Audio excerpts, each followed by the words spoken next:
Experiences with wisdom and illumination, although, you know, I am a witch, therefore wisdom, right? So I thought this time around that my experience of the grace of wisdom would be somehow different, and it was. It's always different. You can't step in the same river twice. Certainly I was able to alchemize a lot of experience into wisdom. You know that look over your shoulder you do every now and again? I got a lot of that. But the grace of illumination was like getting high for free. That the first night, because, you know, when I would leave, I would go with literally driving home, cigarette, ashing out, you know, bring me these next 2 graces. Like I never knew what they were. So that night when I went to sleep, the grace of illumination, it nearly brought tears to my eyes. The light,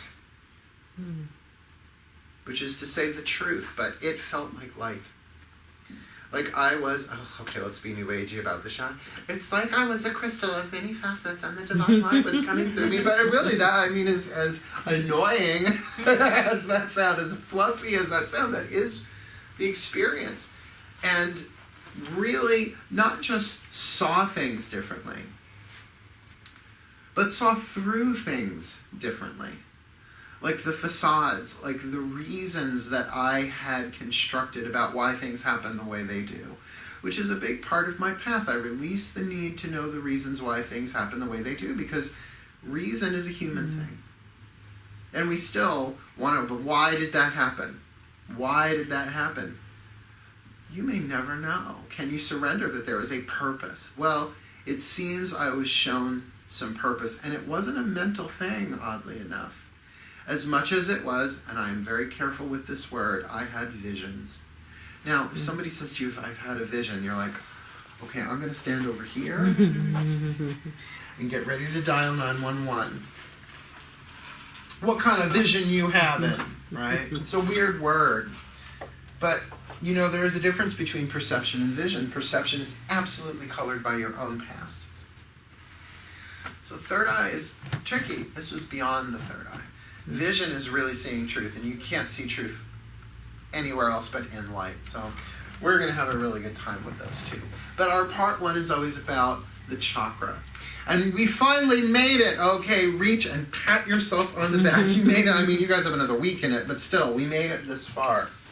The Crown Chakra is a little tricky to teach. I mean, we could go into the Sanskrit and what this tradition says and what that tradition. Its color is purple, violet. Oh, thanks, Mark. Didn't know that. But the third eye is the language chakra. The Crown Chakra has no language. Inspiration in its purest form has no words. And because of that, I enjoyed it immensely. I live a life filled with words. I'm a communicator. Even, you know, my soul number, if you take your birth date and add up all the individual numbers, it boils down to a 3.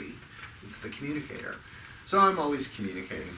Texting, Facebook message. I mean, I had a great big web meeting last week that we're making some really great big huge changes in the website. Visually it's great, but now operationally we're getting a big upgrade to it. So a lot of inspiration came through. I've actually started working on my first book again for like the 100th time. Well, it is, but now it's inspired. I just didn't want to sit down and write a book. It's the autobiography of my career, the first one, The Professional Witch, A Career in Magic, Miracles, and Mysticism. So it was actually inspired, and I found myself more and more and more inspired, as well as, interestingly enough, I got an email from Eckhart Tolle, his company, not him personally. It's not like he knows who I am. Maybe he does. I don't know. For a week-long intensive for free of 2 audio recordings from him, one in the morning and one in the evening. Thursday of last week, right? So tomorrow will be the last one, I think, or something like that. Maybe I started it on Friday. So that really, really, really eased me in to this last week. of working with the crown chakra, which is beyond the mind. The crown chakra is not part of the mind. What kind of power, right? Like root chakra is tribal, second is relationship, the sacrum, personal power, solar plexus, emotional power, willpower, mental power. Here we have spiritual power.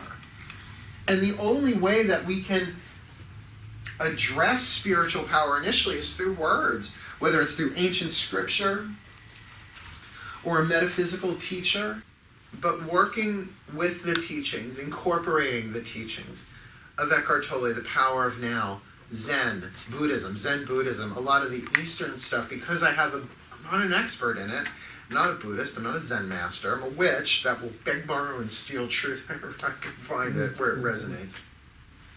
Really made this, I don't want to say more enjoyable, but I got a deeper experience of the crown chakra graces as a result of it, because I already knew that I'm not the mind. You're not the mind. It's so funny, even in witchcraft we have the pentacle, right? The 5 magical elements, air, fire, water, earth, and spirit. Well, you're not air. You're not your thoughts. You're not the mind. Your mind changes. You're not temporal. The truth of who you are is not temporary. It's not bound by time. You're not your fire. You're not your desire, your choices, your decisions, your willpower. That changes too.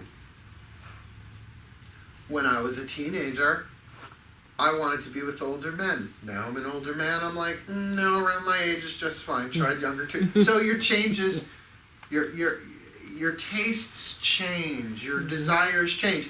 When you're hot, you want to be cool. When you're cold, you want to be hot. You're not your element of fire. Water, you're certainly not your emotions, but boy, can you identify them when they take you over. We've talked about shadow possession, right? Where you push it down, and then when you least expect it, it takes you over. Though I saw it in a lot of other people. I was able this last 2 weeks to really stay in the present moment and allow the emotional pain body to do its thing and heal. So I did a lot of healing because of this one. Wasn't comfortable. Simple need not imply easy. It was not easy. But to know without words that what was rising up in me had nothing to do with the truth of who I am, that was helpful. And of course the element of earth, you're not the body. You're never going to be a body. But boy, can you be body identified. I have a headache. No, you don't. The body that you're in has a headache. I know that's weird language, and I don't suggest you say that to people. But that you're able to step back, if you like, step up into the crown chakra and be the silent witness of what's going on in your air, your fire, your water, your earth, because you are spirit. But there's only one spirit. And the student that was here last night, she was talking about, spirits. And I'm like, well, if it's plural, that's the illusion of separation. How do you escape this world? Oh, when you die, you become a spirit. Well, you already are a spirit. You're not a spirit, you're spirit. That's a crown chakra thing. That there's only one spirit. Now, if you study the Native American traditions, great spirit. There's only one. Bob Marley, one love. We're all one. Which is interesting, if you remember the root chakra, that's the as he grabs his ass. The sacred truth of the root chakra is all is one, right?